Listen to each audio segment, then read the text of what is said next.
esta destrucción generada por el hombre te genera una mayor vulnerabilidad al ser humano, porque claramente ya se podía contener y regular menos el ecosistema, y entonces las ciudades que también pues han llegado a lugares donde no deberían haber llegado desde un punto de vista práctico o lógico por esta enorme cantidad de agua, se generan inundaciones terribles.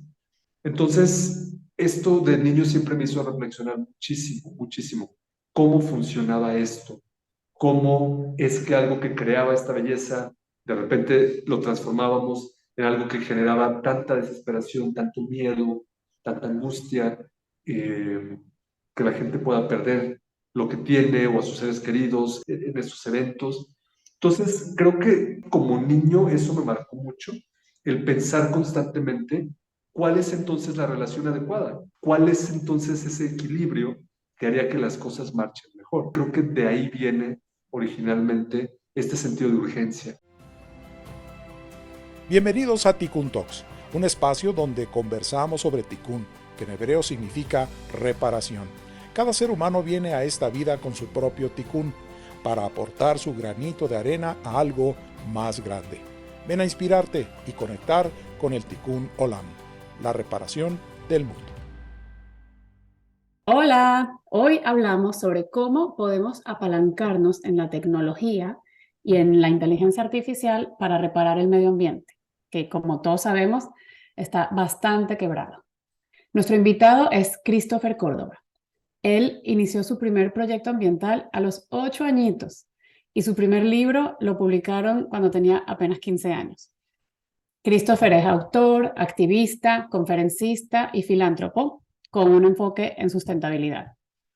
Ha publicado, y escuchen bien, 23 libros, la mayoría sobre el tema del medio ambiente, desde diferentes perspectivas como tecnología, espiritualidad, libros para niños, entre otros. Christopher es cofundador de AI for Climate, AI por sus siglas en inglés, Inteligencia Artificial, el Instituto para la Democracia e Innovación, que es IDI, y su más reciente proyecto se llama Victoria Ecosystems, que consiste en una consultora especializada en sustentabilidad y trabaja a nivel global. Chris ha impartido cientos de conferencias y facilitado proyectos ambientales en más de 30 países y según me comenta y por las conversaciones que hemos compartido, su tikkun o su propósito está enfocado en salvaguardar la biodiversidad. Él tiene una visión muy clara para lograr esto, apalancando las tecnologías exponenciales para proteger al menos 10.000 reservas naturales.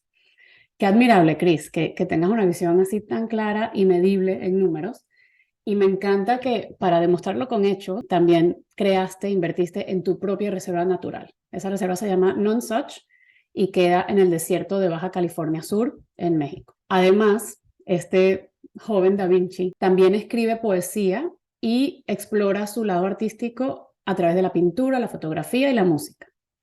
Pueden visitar su página christophercordoba.mx para conocer más de él y en la información del episodio también comparto este y otros links donde pueden aprender más de Christopher y estos extraordinarios proyectos que él está trabajando para reparar el mundo. Chris, bienvenido, siempre es un placer coincidir contigo y más aún hoy como invitado a Tikkun Talks. Muchísimas gracias, Débora. Un placer estar contigo aquí y ser parte de Tikkun Talks, que es un proyecto que la verdad pinta para ser algo muy, muy interesante y para crecer enormemente. Me encanta. Gracias. Gracias. Bueno, después de conocer esta trayectoria tuya, todos estos logros que has tenido también a tan corta edad, y conociendo tu tikkun, que es hacer visible la biodiversidad y proteger las reservas naturales. Primero cuéntanos, ¿a qué te refieres con visibilizar la biodiversidad? Creo que hay que partir del aspecto de qué tan relevante es hoy para nosotros, para ti y para mí, la biodiversidad. Yo creo que si nos hacemos esta pregunta, vamos a llegar al punto, desde un lado moral, podríamos decir que es muy relevante, o para participar en una conversación, podríamos decir que es muy relevante. Honestamente, para los humanos no es relevante porque no es visible. Uh-huh. No digo que no sea relevante en la realidad lo es todo. Es tremendamente relevante la biodiversidad, es lo que sostiene nuestra vida en el planeta, tanto como la estabilidad climática, quizá más, porque al final de la biodiversidad venimos y de ahí nos sostenemos. El tema es, no es relevante psicológicamente, no es relevante anímicamente porque no la vemos, porque no tenemos idea, incluso, imagínate, con todos los esfuerzos científicos que hay hoy, no sabemos exactamente ni cuántas especies hay en el planeta, ni cuántas se pierden cada año. Ok, Empezando por ahí, no hay un consenso universal en estas dos preguntas, en estas dos cifras. Imagínate que la economía la tuviéramos así. Más o menos el PIB quizá es esto, pero quizá es 10 veces más, quizá es 5 veces menos, algo así. claro. Y con tanto que se ha estudiado, ¿no? Y en una de tus charlas comentas sobre Alexander von Humboldt, que su sueño era categorizar y explorar y entender toda esa biodiversidad y esos millones de especies y ver la interacción y la interconexión entre cada uno, ¿no? Puesto, Humboldt es de mis grandes ídolos porque imagínate, siglo XIX, estamos hablando principios del siglo XIX, o sea, 1803, 1805, alguien metido en las selvas en Sudamérica, por Venezuela, de hecho, Sí, exacto. uno de los grandes lugares explorados por Humboldt, y recopilando especímenes, minerales, plantas, animales, categorizándolos, estudiándolos, identificándolos, y él haciendo inferencias tremendamente interesantes que la ciencia llegó a confirmar 50 o 100 años después. Por Wow. ejemplo, el tema de cómo ciertos ecosistemas se parecían mucho, aunque estuvieran en África y en América del Sur, por ejemplo. Ese tipo de inferencias, de conexiones, y creo que fue la primera persona en su época y de ahí hacia acá, digamos, no en el mundo antiguo, ahí nos podríamos meter en muchos más temas de mucha gente que quizá lo imaginó, pero creo que es la primera persona de este mundo moderno que logró imaginar que todo en la naturaleza realmente estaba conectado. Es muy interesante.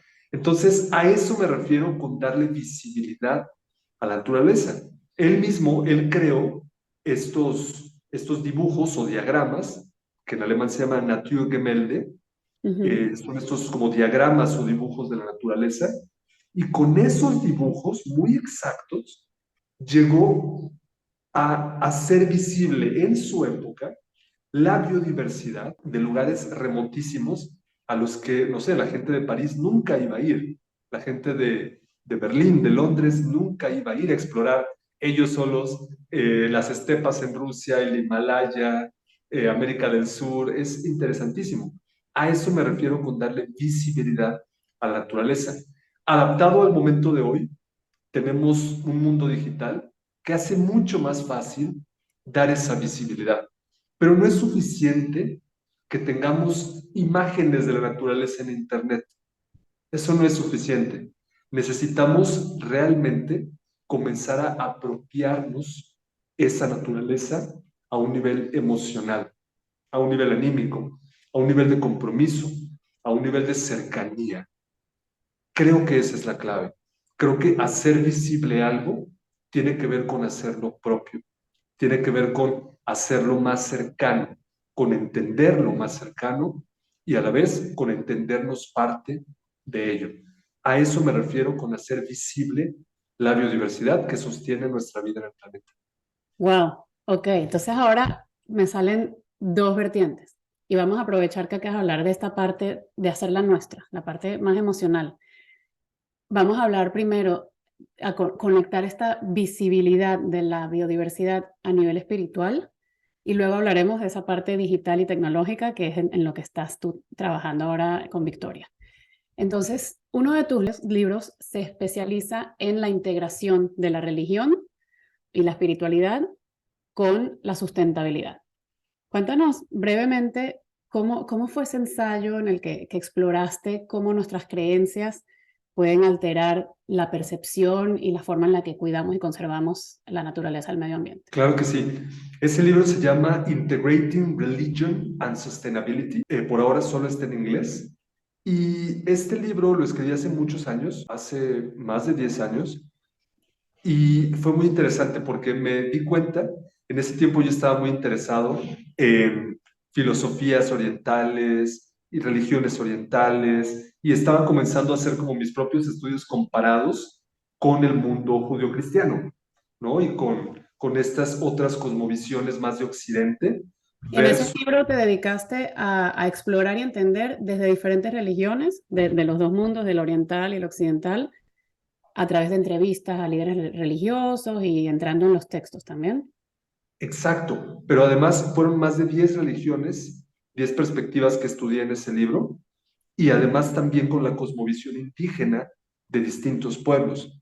Entonces se hizo algo muy interesante, porque no era solo comparar, por ejemplo, monoteísmo con monoteísmo, era también, por ejemplo, esta visión indígena tradicional latinoamericana. Claro que estoy generalizando, pero era un buen punto de partida. Estas comparaciones de cómo ven las religiones el medio ambiente, surgieron grandes descubrimientos, le puedo decir así, para mí. A ver, algunos ejemplos. La manera en la que normalmente las religiones describen la cercanía con Dios o la cercanía y la armonía con Dios, con el mundo espiritual y con la naturaleza, y la manera, esto es muy presente, por ejemplo, en el judaísmo y en los textos, y la manera en la que se describe el alejarse de, el estar lejos de Dios, o lejos de la espiritualidad, o lejos de la naturaleza, es una distinción clarísima, porque a nivel de incluso de imágenes poéticas, si queremos decirlo de esa manera,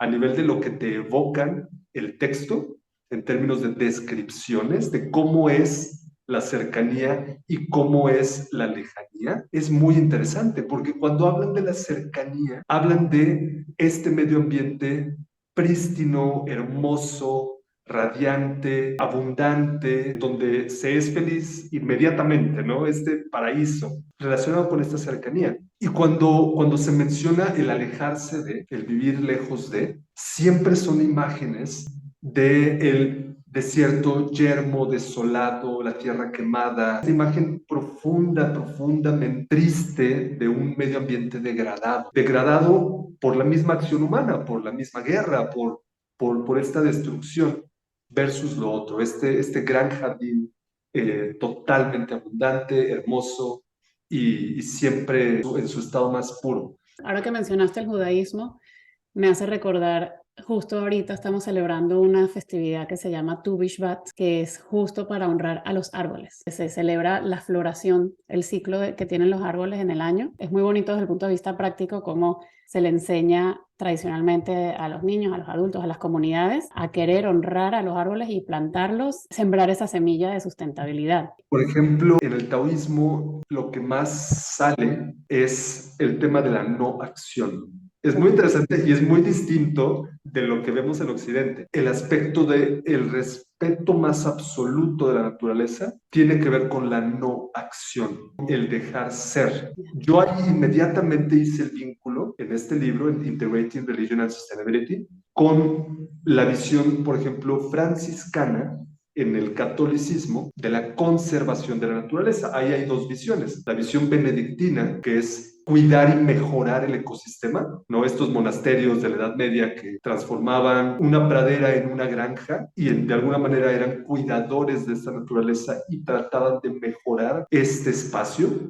versus esta visión franciscana y podemos decir taoísta, si hacemos este salto cuántico, esta conexión, deja ser a la naturaleza. Entonces, este tipo de conexiones, la verdad, en este libro las fui descubriendo y fue muy interesante.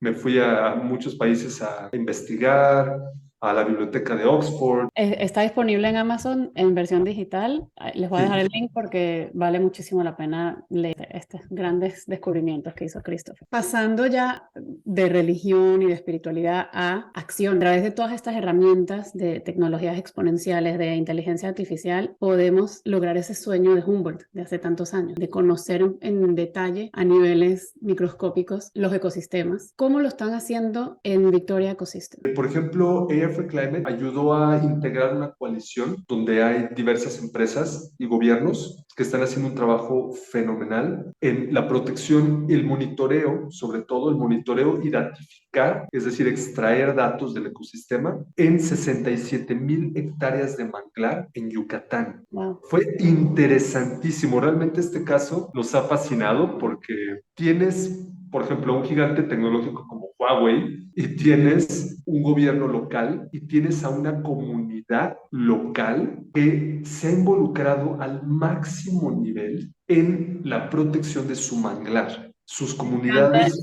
Cuando se dan están los PPPs, ¿no? El Public-Private Partnership y con participación del con pueblo. la La comunidad. cuarta P, ¿no? Exacto. Entonces, es un proyecto que nos tiene fascinados, el equipo es extraordinario y la verdad ha sido muy enriquecedor. También se han hecho foros globales, se han hecho muchas actividades con Air for Climate. Y por otro lado, con Victoria Ecosystems es una consultora enfocada en sustentabilidad, pero es muy interesante porque antes de ser una empresa consultora, nos dedicamos a integrar las herramientas tecnológicas para poder ofrecer realmente algo de nueva generación a los clientes. Por ejemplo, poderles decir exactamente hacia dónde ir en temas de offset de carbono, poderles decir cómo pueden abrir datos. Por ejemplo, si van a hacer una construcción, no sé, un grupo hotelero, un ejemplo, un grupo hotelero va a construir, ¿cómo pueden abrir datos del ecosistema que van a impactar? Si logran abrir esos datos, ya tenemos la plataforma de datos, si logran abrir esos datos, su proceso de construcción va a ser transparente. Y eso lo que significa es que va a estar por encima de cualquier estándar. Ningún estándar hoy,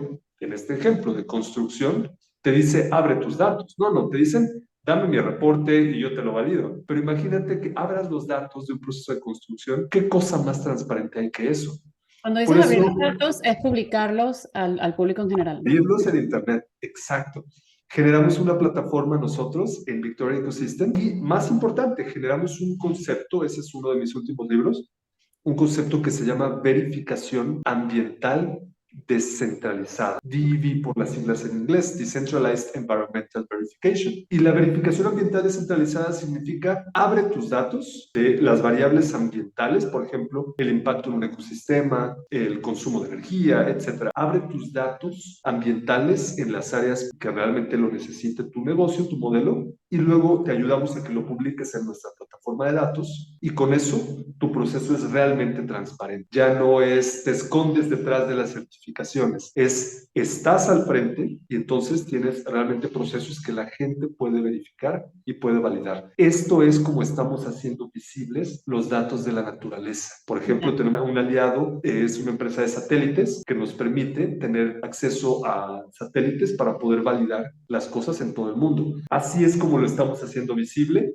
abriendo los datos, extrayendo los datos de la naturaleza y llevándolos al público. Es como estamos cerrando un poco el ciclo. Qué esperanzador dentro de tanta desesperanza con el tema ambiental. Y cuéntanos, ¿cómo fue tu proceso de conectar con este ticún tan profundo del que eres tan apasionado? ¿Hubo alguna experiencia en tu infancia o durante tu crecimiento que te hizo decir, yo tengo esta responsabilidad? Creo que hubo varias escenas interesantes de momentos de reflexión muy fuertes. Yo nací en el sur de México, Tabasco, una zona que es un poeta de cabecera. De ahí siempre dices más agua que tierra. Esa es la realidad, es más agua que tierra. Entonces, la realidad hidrográfica del lugar te enfrenta a muchas cuestiones. Uno, hace que reflexiones mucho al respecto del ecosistema, casi que automáticamente, por esta tremenda relación que hay entre, por ejemplo, los pantanos, las lagunas, los ríos y lo que queda de tierra en medio de todo eso, digamos. Es, por ejemplo, el lugar más, el estado más joven de México, ¿no? se hizo por los sedimentos que venían desde las montañas. Entonces, geológicamente es mucho más joven. En ese lugar, pues me tocó vivir varias inundaciones y sobre todo una muy fuerte de niño que me hizo reflexionar muchísimo después al respecto de esta relación del humano y el ecosistema. Porque lo mismo que creaba belleza, que crea estos paisajes interesantísimos, que tiene esta ebullición de biodiversidad, pues lo mismo de repente lo degradábamos y lo hacíamos zonas tremendamente explotadas, en donde la erosión, el desgaste, los deslaves, todo eso iba debilitando, el quitar la capa vegetal, convertir la selva en pradera, todo eso iba debilitando la misma capacidad del ecosistema de contenerse y de regularse. Y entonces, claro, esta destrucción generada por el hombre te genera una mayor vulnerabilidad al ser humano, porque claramente ya se podía contener y regular menos el ecosistema, y entonces las ciudades, que también han llegado a lugares donde no deberían haber llegado desde un punto de vista práctico o lógico, por esta enorme cantidad de agua, se generan inundaciones terribles. Entonces, esto de niño siempre me hizo reflexionar muchísimo, muchísimo, cómo funcionaba esto, cómo es que algo que creaba esta belleza, de repente lo transformábamos en algo que generaba tanta desesperación, tanto miedo, tanta angustia, que la gente pueda perder lo que tiene o a sus seres queridos en estos eventos. Entonces, creo que como niño eso me marcó mucho, el pensar constantemente cuál es entonces la relación adecuada, cuál es entonces ese equilibrio que haría que las cosas marchen mejor. Creo que de ahí viene originalmente este sentido de urgencia. Y conectando el sentido de urgencia con la acción, ¿no? Y todas las acciones y proyectos que estás llevando a cabo. Para ya ir cerrando, cuéntanos, para nosotros los que tenemos hijos, ¿cómo puedo yo también ir plantando esas semillas, encaminando a mis hijos, que son los futuros líderes, para que ellos se conviertan en activistas y que a ellos también les importe y que en los próximos 20, 30 años ellos tengan las herramientas para escribir libros, para dar conferencias, para investigar, para utilizar sus talentos y sus habilidades para reparar el mundo? ¿Qué podemos hacer nosotros como padres? Qué interesante pregunta. Creo que algo que realmente me marcó muy profundamente es algo muy peculiar. Como niño en mi familia siempre me pedían mi opinión, siempre me escucharon. Es decir, no hay, y sobre todo no hubo en ese momento, una distinción entre lo que opinaba un adulto en la cena, por ejemplo, y que el niño no opinara porque no entiende de estos temas. Creo que eso es muy interesante porque si se hablaba de lo que fuera, ¿no? De política, de temas sociales, de las noticias, de lo que fuera, del problema que fuera, o de estos temas incluso ambientales, al final siempre me decían, ¿y tú qué piensas? Pero también siempre me decían, está muy bien que tengas una opinión, pero tienes que leer para que tengas un argumento. Claro, para dar una opinión informada. En efecto, creo que ese aspecto de empujarme a, perfecto, opina, pero tienes que saber de qué estás hablando, fue increíble, porque en efecto me movió a querer leer mucho, me movió a quererme informar, me movió a seguir estas conversaciones constantemente, hablar mucho con adultos de los temas que ellos estaban hablando, muy apasionadamente en la mesa, y de no tener esta distinción, ¿no? Esta distinción en la que, pues, los niños los dejas a que estén en su mundo cuando, por Dios, escuchan todo. Todo, de verdad que Absolutamente inspirador que todo. compartas esto y sí, no olvidemos que aunque son niños, exponerlos a estos temas, aunque uno cree que ellos todavía no tienen la capacidad de entenderlos y que su mente está solamente enfocada en ir a jugar PlayStation o lo que sea, esa exposición que tuviste tú y sobre todo el impacto que tuvo tu abuelo y todos tus familiares adultos, de verdad pueden criar agentes de cambio.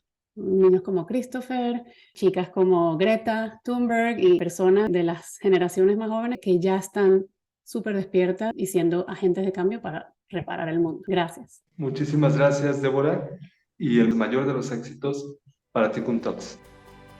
Gracias por compartir con nosotros en Tikkun Talks, Reparando el Mundo. Comparte con esa persona en quien pensaste que se puede inspirar con este episodio y síguenos en Instagram en @Tikkun Talks y en el LinkedIn de Débora Apelón.